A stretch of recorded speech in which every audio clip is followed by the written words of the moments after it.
please make a video on the housefly, because a lot of people are asking that everything has been proven by science. But this saying of the Prophet ﷺ, that he said, when a fly falls in your vessel, then dip it complete, because one side contains extra, so and so and so. He did not write the full question. The hadith is well known.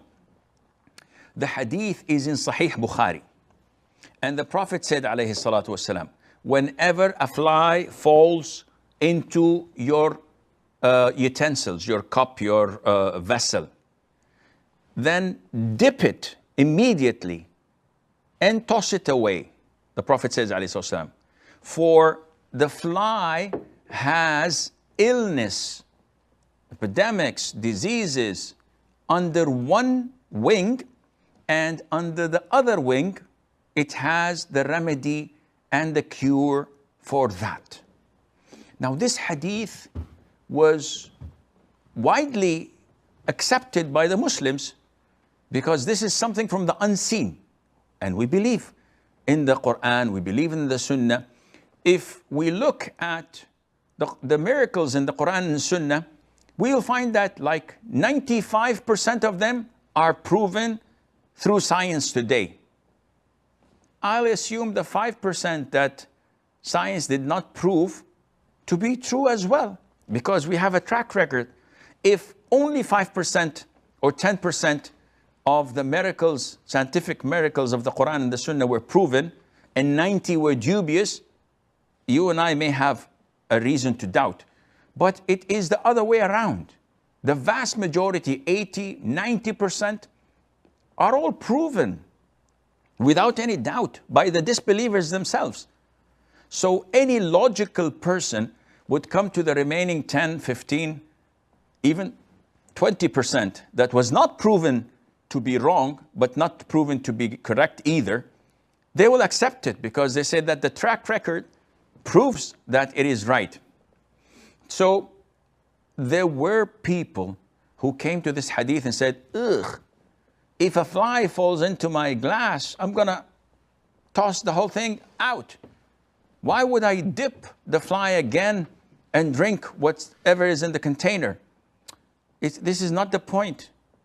Now we have the luxury to have green tea, we have water.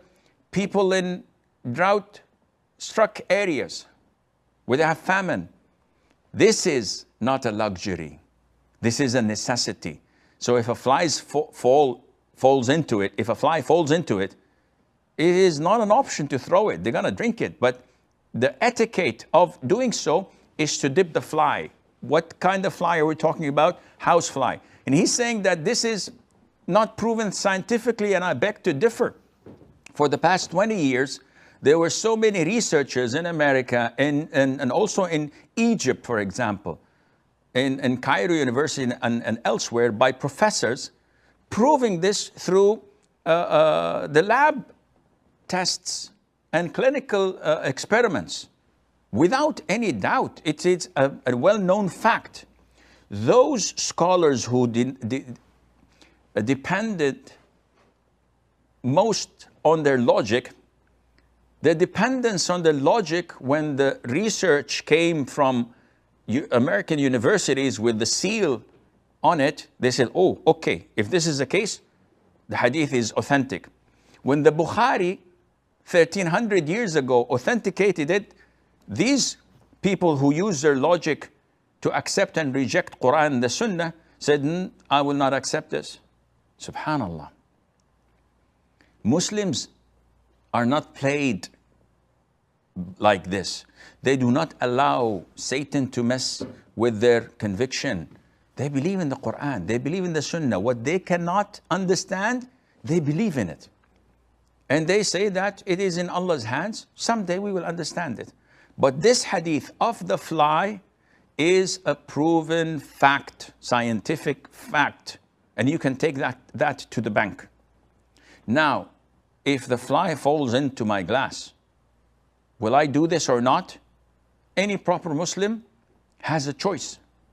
If I have other water or tea or drink that I can use, I may not do that. Me personally, I would do this. Just to conquer any doubts or whispers of shaitan. Just to prove that I believe in everything that the Prophet had said, alayhi salatu wasalam. I would dip it and throw the fly and drink it, believing in what the Prophet had said, sallallahu alayhi wa alihi wasallam.